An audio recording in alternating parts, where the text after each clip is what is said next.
आज प्रचाराच्या शेवटच्या दिवशी प्रभाग क्रमांक 38च्या काँग्रेस पक्षाचे उमेदवार सौ कुमुदिनी गुड्डे पाटील यांनी हनुमान मंदिर जैताळा येथून आपल्या प्रचाराला सुरुवात केली। यावेळी त्यांना प्रभागातील नागरिकांचा भरघोस प्रतिसाद मिळाला। प्रचाराच्या शेवटच्या दिवशी त्यांनी प्रभागातील जनतेला काँग्रेस पक्षाच्या तीनही उमेदवाराला निवडून द्यावे अशी विनंती केली। सौ कुमुदिनी गुड्डे पाटील यांनी 100% निवडून येण्याची खात्री देखील दर्शवली।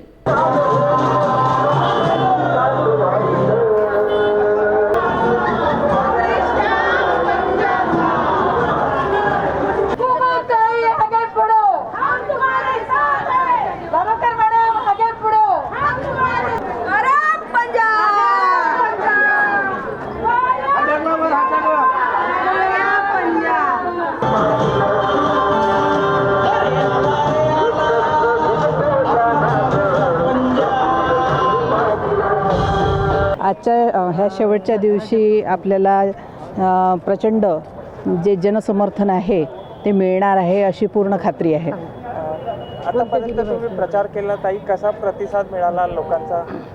प्रतिसाद अतिशय उत्तम आहे।